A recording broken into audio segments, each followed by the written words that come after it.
నమస్తే, welcome to NXT Zee News. నాటి వార్తా విశేషాలు. సీఎం చంద్రబాబు అధ్యక్షతన రాష్ట్ర మంత్రివర్గం సమావేశం జరిగింది.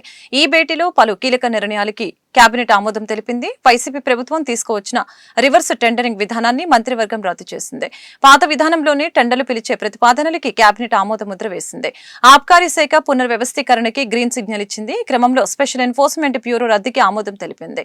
అదేవిధంగా పట్టదారు పాస్ పుస్తకాలపై జగన్ ఫోటో తొలగింపు, సాగునీటి సంఘాల ఎన్నికల నిర్వహణకి అంగీకారం తెలిపింది. పోలవరం ఎడమ కాలువ పనుల పునరుద్ధరణకి మంత్రివర్గం ఆమోద ముద్ర వేసింది.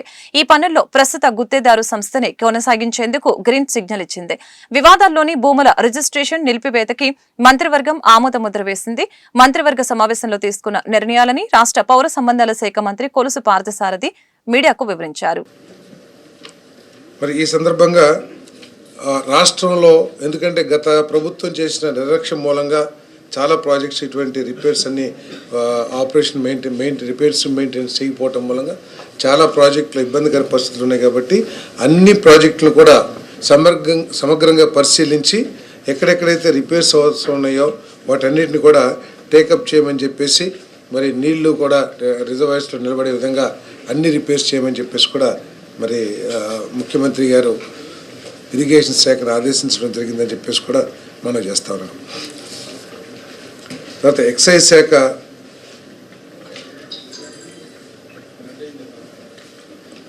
పునర్వ్యవస్థీకరణకు కేబినెట్ ఆమోదం తెలిపింది. 2019-2024 మధ్యలో ఎక్సైజ్ డిపార్ట్మెంట్ని 2 భాగాలుగా విడదీసి ఎక్సైజు ఎస్సీబీ సెబ్ 2 భాగాలుగా దాన్ని విభజించింది. సెబ్ ఏర్పాటు చేయబడిన ఆబ్జెక్టివ్స్ ఏదైతే ఉన్నాయో అవి ఏవైనా సాధించగలిగారా అంటే, ఈ సెబ్ ఉన్న తర్వాత కూడా పూర్తిగా ఎన్డీపీఎల్ కానివ్వండి, నాన్ డ్యూటీ పెయిడ్ లిక్కర్ కానివ్వండి, ఇల్లిసిట్ లిక్కర్ కానివ్వండి, గంజాయి వినియోగం కానివ్వండి, ఇవన్నీ కూడా విపరీతంగా పెరిగిపోయినాయని చెప్పేసి ప్రభుత్వం యొక్క స్టాటిస్టిక్సే చాలా స్పష్టంగా తెలియజేస్తూ ఉంది. అంటే సెబ్ ఎందుకోసమైతే ఏర్పాటు చేయబడిందో అది పూర్తిగా వైఫల్యం చెందిందని చెప్పేసి కూడా నేను ఈ సందర్భంగా తెలియజేస్తా ఉన్నాను. అంతేకాకుండా ఈ సెబ్ని వాళ్ళకి కావాల్సిన విధంగా వాళ్ళ ఆలోచనకు అనుగుణంగా పనిచేయటానికే సెబ్ను వాడుకున్నారు తప్పితే రాష్ట్ర ఆదాయాన్ని పెంచడానికి కానివ్వండి, లేకపోతే మద్యం సేవించే వాళ్ళ హక్కుల్ని కాపాడు కోసం కానివ్వండి ఏ విధంగానూ పనిచేయలేదని చెప్పేసి కూడా మరి వాస్తవాలను పరిశీలిస్తే అర్థమవుతుందని చెప్పేసి మనం చేస్తాను. ఈ రాష్ట్రంలో నేషనల్ ఇంటర్నేషనల్ బ్రాండ్స్ని మొత్తం జీరో చేసేసి తమకు కావాల్సిన బ్రాండ్స్ని తయారు చేయడం కోసం రాష్ట్రంలో ఉన్న డిస్టిలరీస్ని కూడా బలవంతంగా తీసుకుని వాటిల్లో వాళ్ళకి కావాల్సిన బ్రాండ్లని ఉత్పత్తి చేయటం జరిగింది. సరే, వాళ్ళకి కావాల్సిన బ్రాండ్లు ఉత్పత్తి చేసిన మద్యం సేవించే వాళ్ళ హక్కుల్ని దృష్టిలో పెట్టుకుని కూడా గత ప్రభుత్వం పనిచేయలేదనేది ఇక్కడ వాస్తవం. ఎందుకంటే ఆ బ్రాండ్స్ ఏదైతే ఉన్నాయో వాటి క్వాలిటీ మీద కానివ్వండి, వాటి రేట్ల మీద కానివ్వండి ఎటువంటి నియంత్రణ లేకోకుండా పూర్తిగా మద్యం ఈ రాష్ట్రం నాశనం చేసిందని చెప్పేసి కూడా గత ప్రభుత్వం నాశనం చేసిందని. రాష్ట్రంలో వైఎస్ఆర్ కాంగ్రెస్ పార్టీకి మరొక షాక్ తగిలింది. ఎమ్మెల్సీ పోతుల సునీత ఆ పార్టీకి రాజీనామా చేశారు. పార్టీకి ఎమ్మెల్సీ పదవికి రాజీనామా చేస్తున్నట్లు వైసీపీ అధినేత జగన్ కి లేఖ పంపారు. ఎమ్మెల్సీ పదవికి రాజీనామా చేస్తున్నట్లు శాసన మండలి కార్యదర్శికి లేఖ అందజేశారు. ఇసుక అక్రమ రవాణాపై ఫిర్యాదు చేసిన తాడిపత్రి రూరల్ సీఐ లక్ష్మీకాంతరెడ్డి పట్టించుకోలేదని ఎమ్మెల్యే జేసీ అస్మిత్ రెడ్డి ఆరోపించారు. ఈ మేరకు అనంతపురం జిల్లా ఎస్పీ జగదీష్ ను కలిసి ఫిర్యాదు చేశారు. అనంతరం మీడియాతో ఎమ్మెల్యే మాట్లాడారు. నెల రోజులుగా సీఐకి ఫిర్యాదు చేస్తున్న స్పందన లేదని జేసీ అస్మిత్ రెడ్డి అన్నారు.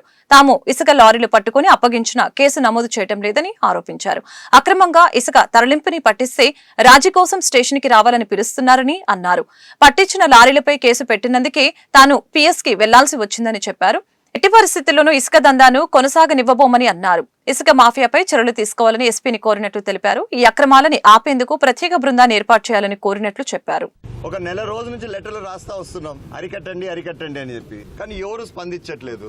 సో నాకు తెలియకుండా కూడా నా దగ్గరున్న పిల్లోళ్ళే స్వతహాగా వాళ్ళందుకు వాళ్ళే పోయి లారీలు గిరీలు పట్టుకొని వచ్చి రండి సార్ కేసులు బుక్ చేయండి అని చెప్తే కూడా ఈ లక్ష్మీకాంత్ రెడ్డి ఒకటే అంటాడు, రాజీ కమ్మంటాడు. నువ్వు రాజీ అవుతావా లేకపోతే రోజు నిన్ను జైల్లో పెట్టి నేను రోజు పిలిపించాలని స్టేషన్కి అని అడుగుతాడు. మరి అట్లాంటప్పుడు నేను పోయేది అక్కడ స్టేషన్ దగ్గరికి ధర్మమా కాదా మీరే చెప్పండి. నేను అడిగినది ఒకటే, ఆయన వచ్చి కేసు పెట్టమని అని చెప్పి మళ్ళీ రాకపోతే ఫోన్లో ఏమో నాతో ఎట్లా మాట్లాడినాడు. దా చూసుకుందాం, ఏంది నువ్వు ఎవరు నాకు చెప్పేది. నేను ఒకటే అడిగా, అన్న రాజీ ఎందుకు పడుతున్నారు, పడద్దండి, మీరు కేసు పెట్టండి.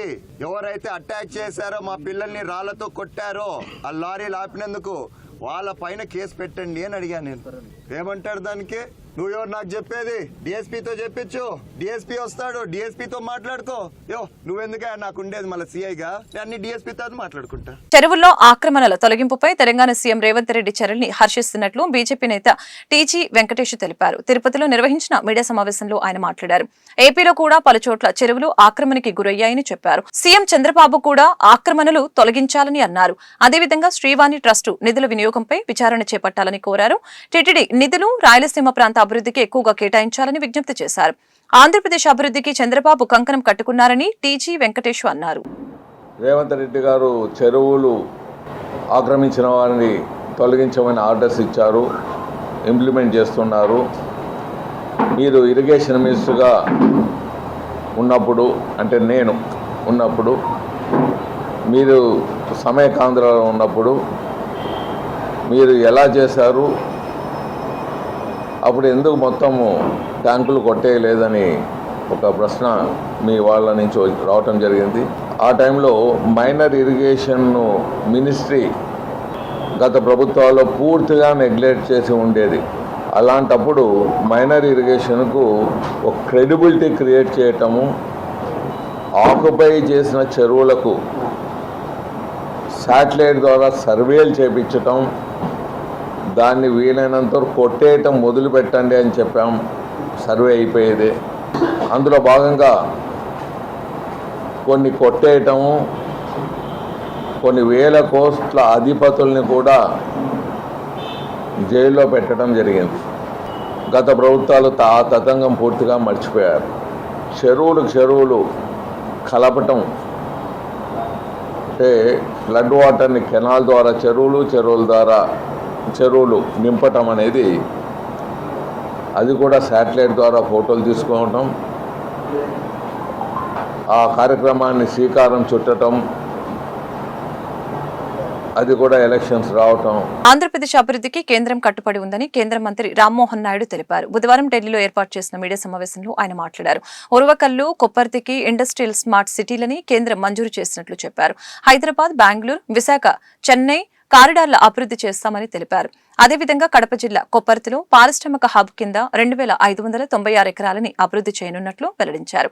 కొప్పర్తి, విశాఖ, చెన్నై కారిడార్ కిందకు వస్తుందని, దీనికోసం కేంద్ర ప్రభుత్వం 2137 కోట్లని ఖర్చు చేయనుందని తెలిపారు. ఈ హబ్ 54,500 మందికి ఉపాధి లభిస్తుందని వివరించారు. కొప్పర్తిలో ఉత్పత్తి రంగంపై ఎక్కువగా దృష్టి పెట్టినట్లు కేంద్ర మంత్రి వెల్లడించారు. ఇక్కడ ఈ 2137 కోట్ల రూపాయలు అక్కడ కావాల్సినటువంటి బేసిక్ ఇన్ఫ్రాస్ట్రక్చర్, ఆ నోడ్ డెవలప్మెంట్ కోసం మనం పెడితే సుమారు 8,860 కోట్ల రూపాయల వరకు ఇన్వెస్ట్మెంట్స్ ఇక్కడ వచ్చేటటువంటి పరిస్థితి ఇక్కడ ఏర్పడుతుంది. అలాగే సుమారు 54,500 వరకు కూడా ఎంప్లాయ్మెంట్ జనరేషన్ ఈ యొక్క నోడ్ ద్వారా ఇక్కడ క్రియేట్ అవుతుంది. మనం చూసుకుంటే ఎప్పటి నుంచో ఈ కడప జిల్లా కానీ, కర్నూలు జిల్లా కానీ, రాయలసీమ జిల్లాలో గతంలో ఎన్నో సందర్భాల్లో దీని గురించి చర్చించుకున్నాం. అక్కడ చాలా పొటెన్షియల్ ఉంది. బెంగళూరు సమీపంలో ఉంటుంది, చెన్నై సమీపంలో ఉంటుంది, మరొక పక్కన హైదరాబాద్లో సమీపంలో ఉంటుంది. కానీ గతంలో పెద్ద ఎత్తున అక్కడ కార్యక్రమాలు చేయలేకపోవడం వల్ల ఆశించినటువంటి స్థాయిలో అభివృద్ధి జరగలేకపోయింది. కానీ ప్రభుత్వం, రాష్ట్ర ప్రభుత్వం, కేంద్ర ప్రభుత్వం ఇద్దరు కూడా కలిసికట్టుగా ఒక నిర్ణయం తీసుకొని ఈ 2 నోడ్స్ను కూడా సెలెక్ట్ చేసుకొని మంచి నిర్ణయంతో ఈరోజు క్యాబినెట్లో కూడా అప్రూవల్ తీసుకున్నాం. ఇది ఎలా సాధ్యమైందంటే డబుల్ ఇంజిన్ గ్రోత్ తాలూకా ఇది ఒక రిజల్ట్ అనేది కూడా మనం చెప్పుకోవాలి. ఆంధ్రప్రదేశ్ రాష్ట్రంలో ఎన్నికల్లో చంద్రబాబు నాయుడు గారిని, అలాగే మరొక పక్కన నరేంద్ర మోదీ గారిని, మరి పవన్ కళ్యాణ్ గారిని, వీళ్ళ ముగ్గురు తాలూకా నాయకత్వాన్ని ఏ రకంగా ఆశీర్వదించి భారీ మెజారిటీతో గెలిపించారో మనం అందరం కూడా చూసాం. అది గెలుపుకి కారణమైనటువంటి ఒక కారణం ఏంటంటే ఆంధ్రప్రదేశ్ రాష్ట్రం గత 5 సంవత్సరాలుగా అనేక రంగాల్లో వెనుకబడిపోయినటువంటి పరిస్థితుల్లో మళ్ళీ రాష్ట్ర ప్రభుత్వం రాష్ట్ర అభివృద్ధి గాడిలో పెట్టాలనంటే ఈ ముగ్గురు తాలూకా నాయకత్వం రాష్ట్రానికి అవసరమనే ఆలోచనతో ఆ రోజు మంచి మెజారిటీతో గెలిపించారు. ఆ యొక్క మెజారిటీకి అనుగుణంగా ఈరోజు తిరిగి ప్రజలకి సేవ చేసేటటువంటి కార్యక్రమాల్లో ఎక్కడ ఎటువంటి వెనకడుగు వేయకుండా ఆంధ్రప్రదేశ్ రాష్ట్రానికి సంపూర్ణమైనటువంటి మద్దతు కేంద్ర ప్రభుత్వం నుంచి కూడా లభిస్తుంది. మరి డబుల్ ఇంజిన్ తాలూకా గ్రోత్ ఏ రకంగా ఉందనేది ఈరోజు ఈ ప్రత్యేకంగా ఇండస్ట్రియల్ కారిడార్స్ లెక్క ఈ యొక్క నోట్స్ ద్వారా కూడా మనం తెలుసుకోవచ్చు. అలాగే మరొక నిర్ణయం మనం తీసుకున్నటువంటిది పోలవరం ప్రాజెక్టుకి సంబంధించినటువంటి 12,000 కోట్ల రూపాయలు కూడా ఈరోజు అప్రూవల్ చేసుకొని అది కూడా శ్రీకారం చుట్టడం జరిగింది. సో ఈ రెండు కార్యక్రమాలు ఆంధ్రప్రదేశ్ రాష్ట్రానికి చాలా ముఖ్యమైనటువంటివి. గతంలో కూడా చంద్రబాబు నాయుడు గారు పోలవరం ప్రాజెక్టును పూర్తి చేయాలన్న ఆలోచనతో ఎంతో కృషి చేసి 2014 నుంచి 19 వరకు ప్రాజెక్ట్ని సుమారు 74% వరకు పూర్తి చేస్తే జగన్మోహన్ రెడ్డి ప్రభుత్వం వచ్చిన తర్వాత ఆయన తీసుకున్నటువంటి తప్పుడు నిర్ణయాల వల్ల ఈరోజు ప్రాజెక్టు కూడా పూర్తిగా వెనక్కి వెళ్ళేటటువంటి పరిస్థితి ఏర్పడింది. అనాథ శవాలకి గౌరవప్రదమైన అంతిమ సంస్కారాలు నిర్వహిస్తున్న రుద్ర చారిటబుల్ ట్రస్ట్ వ్యవస్థాపకులు సుబానిని గుంటూరు పశ్చిమ ఎమ్మెల్యే గల్లా మాధవి అభినందించారు. కరోనా కల్లల సమయంలో రుద్ర చారిటబుల్ ట్రస్ట్ నిర్వహించిన సేవలు అమోఘమని కొనియాడారు. స్థానిక 29వ డివిజన్ శ్మశాన వాటిక వద్ద గుంటూరు నగరపాలక సంస్థ దాతల సహకారంతో నూతనంగా నిర్మించిన రుద్ర చారిటబుల్ ట్రస్ట్ హోమ్ ని గుంటూరు పశ్చిమ ఎమ్మెల్యే గల్లా మాధవి బుధవారం ప్రారంభించారు. ఈ సందర్భంగా ఎమ్మెల్యే మాధవి సుబానితో కలిసి మీడియాతో మాట్లాడారు. గుంటూరు నగరంలో సొంతంగా ఇల్లు లేని వారు తమ కుటుంబంలో చనిపోయిన వ్యక్తుల భౌతిక కాయలని రుద్ర చారిటబుల్ ట్రస్ట్ హోం వద్ద భద్రపరుచుకోవచ్చని చెప్పారు. అలాగే ఉచిత మార్చురీ సర్వీస్ బాక్స్ అందులో ఉందని వివరించారు. ఈ కార్యక్రమంలో ఎన్డీఏ కూటమి నాయకులు అడప మాణిక్యాలరావు, ఆళ్ల హరి, నంది, సరస్వతి తదితరులు పాల్గొన్నారు. నా పేరు సుబాని. గత కొన్ని సంవత్సరాలుగా గుంటూరు సిటీలో ఎంతోమందికి ఎన్నో సేవా కార్యక్రమాలు చేస్తూ అందరికీ సుపరిచితుడిని. రుద్ర చారిటబుల్ ట్రస్ట్ అనే పేరుతో ఒక సంస్థ రన్ చేస్తూ గుంటూరు సిటీలో ఉన్నటువంటి స్నేహితుల సహకారంతో కొందరు పెద్దల ఆశీస్సులతో ఎన్నో సేవా కార్యక్రమాలు చేస్తున్నాము. రోడ్లు వెంబడి చనిపోయిన వారికి అనాథ శవ అంతిమ సంస్కారాలు, అలాగే గుంటూరు సిటీలో ఎక్కడైనా ఎవరైనా అకస్మాత్తుగా చనిపోయినా, ప్రమాదవశాత్తు చనిపోయినా, ప్రమాదాలకు గురైన పోలీస్ డిపార్ట్మెంట్ వారి పర్యవేక్షణలో వారికి సంబంధించిన సేవా కార్యక్రమాలు కూడా చేస్తూ ఉన్నాము. అదే తరుణంలో మా వద్ద ఉచిత మార్చురీ బాక్స్ సర్వీస్ కూడా ఉందండి. ఎన్నో చోట్ల సొంత ఇల్లు లేక అద్దె ఇళ్లలో ఉంటూ చనిపోయిన తరువాత, కుటుంబ సభ్యులు చనిపోయిన తరువాత వారి శరీరాల్ని ఎక్కడ పెట్టుకోవాలో తెలియక ఇబ్బంది పడుతున్న వారిని చాలామందిని చూశాము. ఆ నేపథ్యంలో రామిరెడ్డి నగర్ నల్లపాడు రోడ్డు 29వ వార్డులో జిఎంసి వారి ఆధ్వర్యంలో నిర్మించినటువంటి గదులు ఎమ్మెల్యే గల్లా మాధవి గారి చేతుల మీద ఇలా సొంత ఇల్లు లేనటువంటి వారికి సంపూర్ణ ఉచితంగా మేము ఏర్పాటు చేస్తాం తల్లి అని మేడం గారిని కలవడం జరిగింది. వారి ఆధ్వర్యంలో కొంతమంది పెద్దల ఆశీస్సులతో ఈరోజు ఎమ్మెల్యే గల్లా మాధవ్ గారి చేతుల మీద నుంచి ఈ రుద్ర చారిటబుల్ ట్రస్ట్ హోమ్ని జిఎంసి వారి ఆధ్వర్యంలో ఎమ్మెల్యే మాధవ్ గారి చేతుల మీద నుంచి ప్రారంభం చేయడం జరుగుతుంది. ఇక్కడ జరిగేటువంటి సేవలు సంపూర్ణంగా ఉచితమండి. ఇక్కడ ఎవరు మా టీం ఎవరు ఉండరు. ఇక్కడ ఒక కాంటాక్ట్ నెంబర్ ఉంటుంది. ఆ కాంటాక్ట్ నెంబర్కి ఫోన్ చేస్తే ఎక్కడైతే చనిపోయారో, అంటే అద్దె ఇంట్లో చనిపోయినా, హాస్పిటల్ వద్ద చనిపోయినా, అక్కడికి మన రుద్ర ఫౌండేషన్ తరఫున అంబులెన్స్ వెళ్తుంది. చనిపోయినటువంటి వారి శరీరాన్ని అంబులెన్స్లో రిసీవ్ చేసుకొని హోమ్ వద్దకు తీసుకొస్తారు. ఇక్కడ షెల్టర్ ఏర్పాటు చేస్తారు. మార్చురీ బాక్స్ ఉచితంగా ఏర్పాటు చేస్తారు. వారి బంధుమిత్రులు వచ్చి చూసుకునేంత వరకు వారి శరీరాన్ని ఉంచుకోవచ్చు. వారి సొంత ఇంటి వలె ఇక్కడ పెట్టుకోవచ్చండి. ఎవరికి ఎటువంటి అబ్జెక్ట్ చేసేది ఏమి ఉండదు. కులమతాలకి అతీతంగా అందరూ చేసుకునే విధంగా ఏర్పాటు చేస్తున్నాము. ప్రతి ఒక్కరూ కూడా ఈ యొక్క అవకాశాన్ని సద్వినియోగం చేసుకోండి. రామిరెడ్డి నగర్ నల్లపాడు రోడ్ మిర్చి యార్డ్లో ఉన్నటువంటి రుద్ర చారిటబుల్ ట్రస్ట్ హోమ్ ఎవరికైనా సరే వారి యొక్క సొంత ఇంటి వలె వినియోగించుకోవడానికి సంపూర్ణంగా ఉచితంగా ఏర్పాటు చేస్తున్నాము. అలాగే వెనకాతలే శ్మశాన వాటిక ఉంది. అంత్యక్రియలు చేసుకునే వారు ఎవరైనా వారికి ఇంట్రెస్ట్ ఉంటే ఇక్కడ చేసుకోవచ్చు. లేదు వారు ఒకవేళ ఇక్కడి నుంచి ఒక 10 కిలోమీటర్ల దూరంలో వారి స్వస్థలం పుట్టి పెరిగిందంతా అక్కడే చేసుకోవాలనుకుంటే ఇక్కడి నుంచి వారు ఎక్కడైతే డ్రాప్ చేయాలనుకుంటున్నారో అక్కడికి రుద్ర ట్రస్ట్ తరఫున అంబులెన్స్ కూడా ఫ్రీగా డ్రాప్ చేసి రిటర్న్ వస్తుందండి. వారు అంత్యక్రియలు చేసుకోవచ్చు. ఈ సేవా కార్యక్రమాలు స్నేహితుల సహకారంతో, కొందరు పెద్దల సహకారంతో కొన్ని సంవత్సరాలుగా నేను చేస్తున్నటువంటి రుద్ర చారిటబుల్ ట్రస్ట్ హోమ్కి సహకరిస్తున్న ప్రతి ఒక్కరికి పేరు పేరున ధన్యవాదాలు. అలాగే ఎమ్మెల్యే గల్లా మాధవ్ గారికి మా ఎంటైర్ టీం తరఫున ప్రత్యేక కృతజ్ఞతలండి. జీవితకాలం మా ఎంటైర్ టీం కూడా ఆ తల్లికి రుణపడి ఉంటాము. సెలవు. గుంటూరు తూర్పు నియోజకవర్గ పరిధిలో ప్రగతి పరుగులు తీస్తుందని ఎమ్మెల్యే మహమ్మద్ నజీర్ అహ్మద్ తెలిపారు. గత వైసీపీ పాలనలో గుంటూరు నగర అభివృద్ధి కుంటుపడిందని ఆరోపించారు. ప్రజా సమస్యలు పరిష్కరించడమే తొలి ప్రాధాన్యతగా తీసుకుంటామని స్పష్టం చేశారు. స్థానిక 55వ డివిజన్ డొంక రోడ్డు 3 వంతెనల వద్ద 20 లక్షలతో నూతనంగా నిర్మిస్తున్న సీసీ రోడ్డుకి ఎమ్మెల్యే నజీర్ అహ్మద్ బుధవారం శంకుస్థాపన చేశారు. ఈ సందర్భంగా నజీర్ అహ్మద్ మాట్లాడారు. కొద్దిపాటి వర్షానికే జలమయంగా మారే ఈ ప్రాంతాన్ని అన్ని విధాల అభివృద్ధి చేస్తామని అన్నారు. అలాగే వసంతరాయపురం రోడ్డుని కూడా ఆధునీకరిస్తామని అన్నారు. నిర్దేశిత సమయంలోనే సీసీ రోడ్డు పూర్తి చేస్తామని తెలిపారు. ఈ కార్యక్రమంలో డివిజన్ టీడీపీ నాయకులు సౌపాటి రత్నం, గోళ్ల ప్రభాకర్, నాయుడు మధు, నవీన్, పాటిబండ్ల బలరాం తదితరులు పాల్గొన్నారు.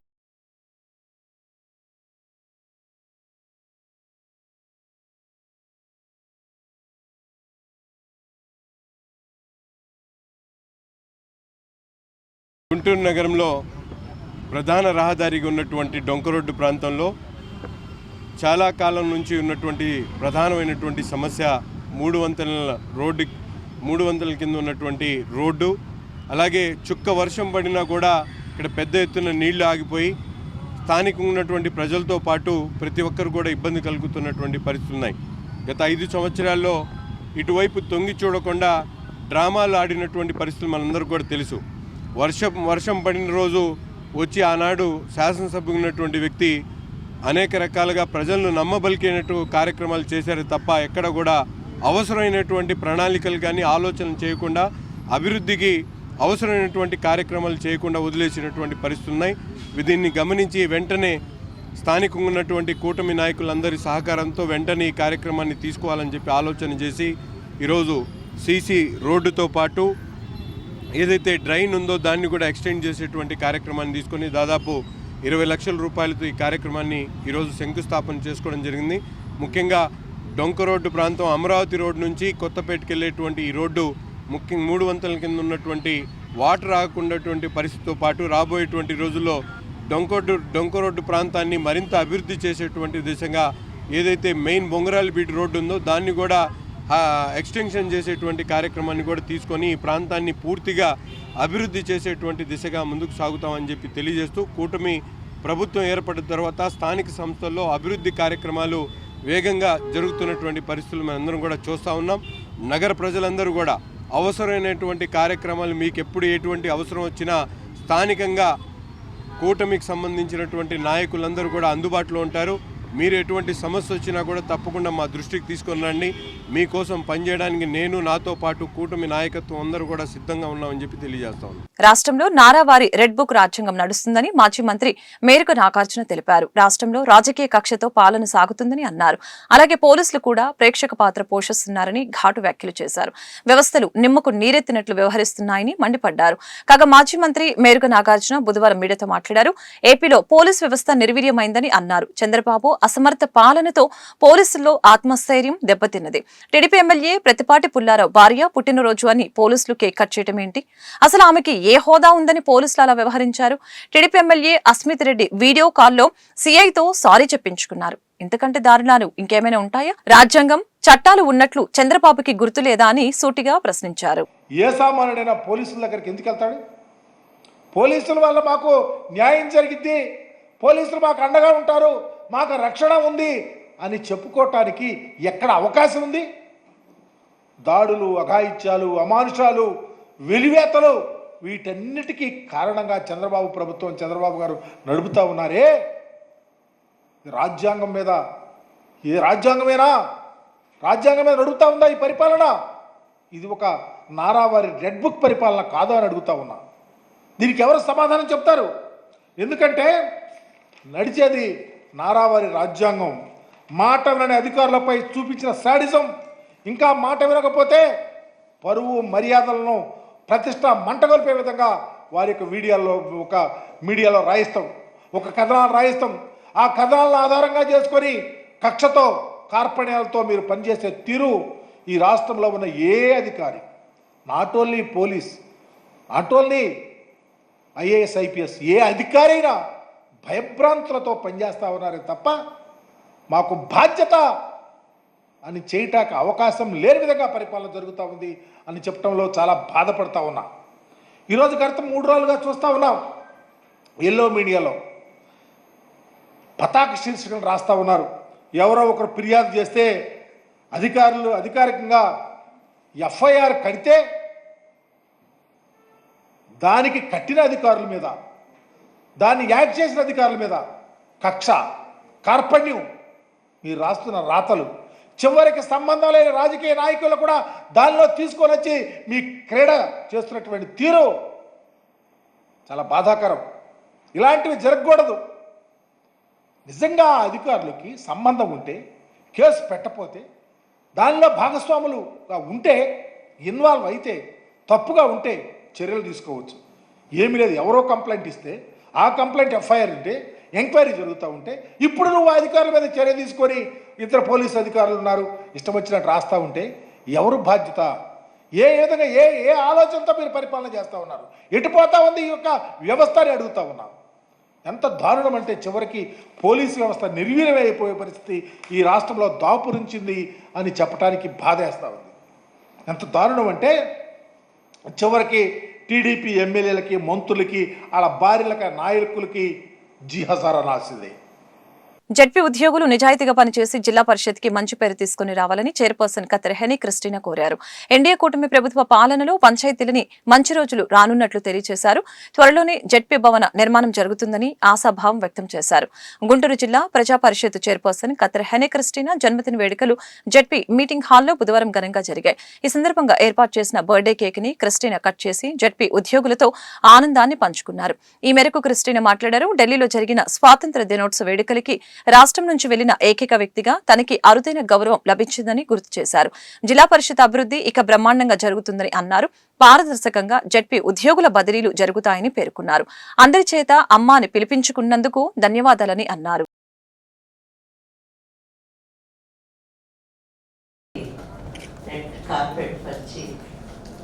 ఎంత చక్కటి ఆహ్వానాన్ని ఇచ్చారంటే నిజంగా నేను నా ఒళ్ళు పిలిచిపోయింది. అంత చక్కటి ఆహ్వానాన్ని ఇచ్చినటువంటి మీ అందరికీ, నా కుటుంబ సభ్యులందరికీ పేరు వరుసన నా హృదయపూర్వకమైనటువంటి నమస్కారాలు తెలియపరచుకుంటున్నాను. ఇప్పటి వరకు సారోళ్ళు, స్టాఫ్ అందరూ మాట్లాడారు. ఎంతో చక్కగా మాట్లాడారు, పొగిడారు బాగా. కానీ మరి నేను అంత చేశానో లేదో నాకైతే తెలియదు. కానీ ఇంకా చేయాల్సింది ఉంది. ఇప్పటి వరకు చేసింది నేను తక్కువే. ఇంకా నేను ఎంతో చేయవలసింది ఉంది. కానీ మీ అభిమానం, మీ ప్రేమ, మీ మనసులో ఉన్నటువంటి, నా పట్ల మీ మనసులో ఉన్నటువంటి ప్రేమని మీ అందరూ వ్యక్తపరుచుకున్నందుకు పేరు వరుసన నా హృదయపూర్వకమైనటువంటి నమస్కారాలు.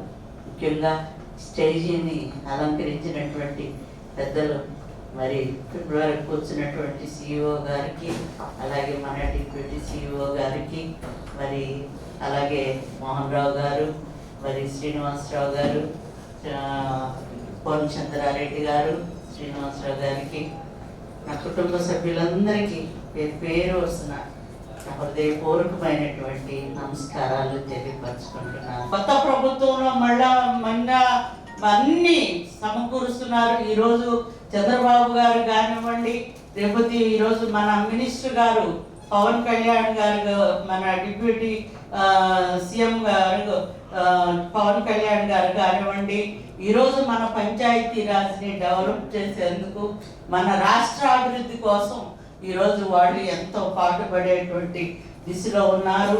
ఈ నిమిత్తం మన 15th ఫైనాన్స్ ఇవ్వడం జరిగింది. మళ్ళీ రెండో ట్రిప్ కూడా 15th ఇవ్వడానికి మరి సిద్ధంగా ఉన్నారు, రెండో దఫా కూడా. అలాగే మనకి త్వరలో శానిటైజర్స్ కానివ్వండి, మనకు కావాల్సినటువంటివన్నీ కూడా త్వరలో మరి జిల్లా పరిషత్కి ఇవ్వడానికి వారు సిద్ధంగా ఉన్నారు.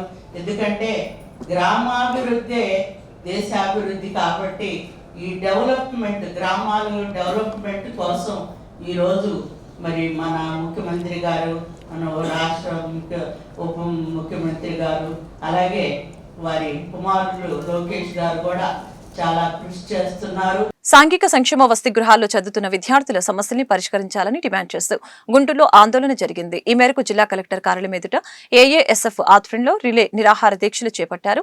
ఖాళీ ప్లేట్లు మోగించి వినూత్న రీతిలో నిరసన తెలిపారు. ఈ కార్యక్రమంలో ఏఏఎస్ఎఫ్ రాష్ట్ర అధ్యక్షులు జాన్సన్ బాబు, జిల్లా కార్యదర్శి నాజర్జీ తదితరులు పాల్గొన్నారు. రాష్ట్ర వ్యాప్తంగా సాంఘిక సంక్షేమ వసతి గృహాల్లో చదువుతున్న పేద, బడుగు, బలహీన వర్గాల విద్యార్థులకి గత 7 సంవత్సరాల నుండి ట్రంకు పెట్టెలు, దుప్పట్లు, ప్లేట్లు, గ్లాసులు పూర్తి స్థాయిలో ఇవ్వలేని పరిస్థితిలో రాష్ట్ర ప్రభుత్వాలు ఉన్నాయని వారు మండిపడ్డారు.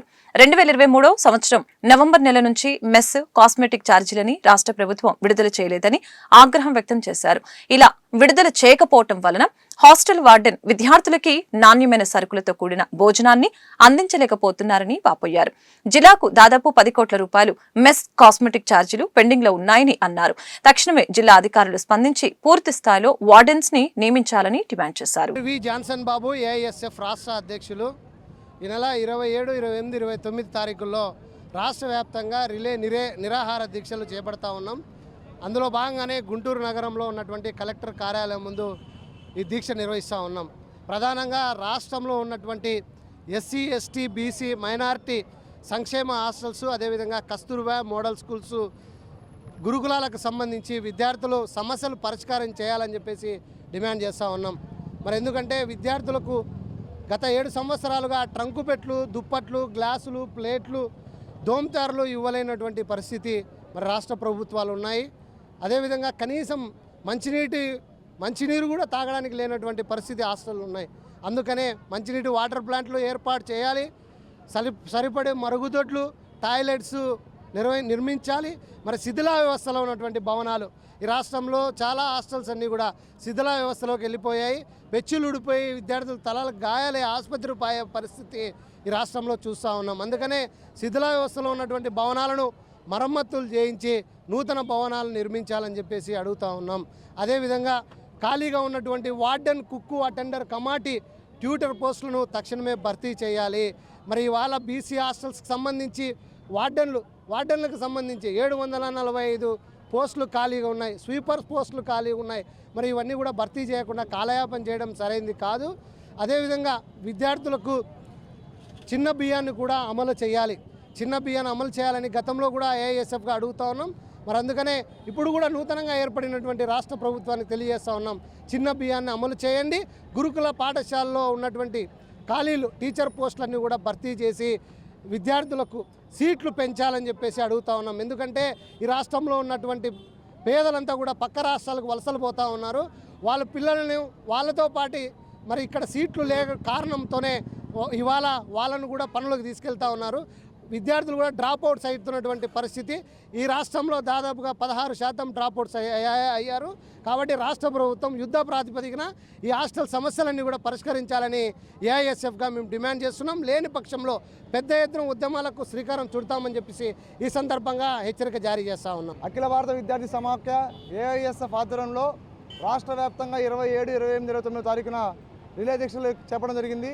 అందులో భాగంగా ఈరోజు గుంటూరు జిల్లాలో కలెక్టరేట్ కార్యాలయం ఎదుట ఏఐఎస్ఎఫ్ జిల్లా సమితి ఆధ్వర్యంలో నిర్వహిస్తూ ఉన్నాం. ప్రధానంగా ఈ గుంటూరు నగరంలో, జిల్లాలో ఏ సంక్షేమ హాస్టల్స్కి వెళ్ళినా కూడా ఏఐఎస్ఎఫ్ నాయకత్వానికి సమస్యలతో స్వాగతాలు పలుకుతూ ఉన్నాయి. ఈరోజు విద్యార్థులకు ప్రభుత్వాలు చెప్తూ ఉన్నాయి, మిమ్మల్ని బాగా చూసుకుంటాం, కంట్రోపర్లో చూసుకుంటామని చెప్పని.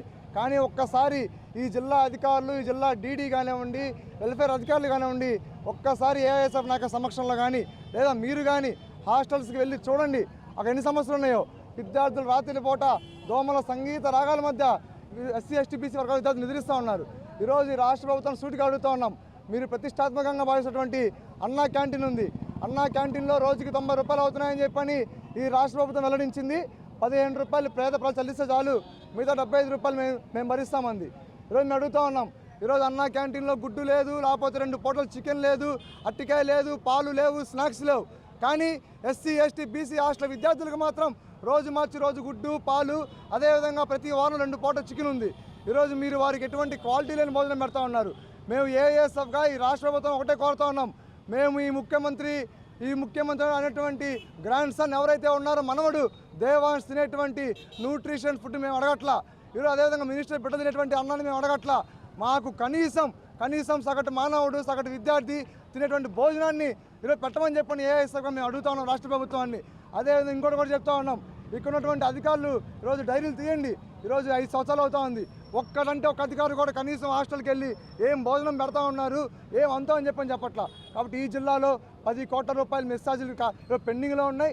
అదేవిధంగా ఎక్కడ పూర్తి స్థాయిలో శాస్త్ర భవనాలు ప్రధానంగా 2011లో మొదలైంది ఏదైతే కోడిగుడి సత్రం ఉన్నటువంటి సంక్షేమ భవన్, కానీ 3.5 కోట్లు పెట్టి ఆనాడు కాంగ్రెస్ భవన్ చెల్లిస్తే కట్టిస్తే ఇప్పటికి ఇంకా 90 లక్షల రూపాయలు పనులు ఆగిపోయినాయి. ఈరోజు 90 లక్షల రూపాయలు పెట్టి కేటాయించి అయిపోతే దాదాపు 500 మంది పేద వర్గాల విద్యార్థులు అటు ప్రకాశం జిల్లా నుంచి కృష్ణా జిల్లా వరకు వచ్చేటువంటి విద్యార్థులకి ఉపయోగపడుద్ది. కాబట్టి తక్షణమే ఏఐఎస్ఎఫ్గా మేము కోరుతా ఉన్నాం.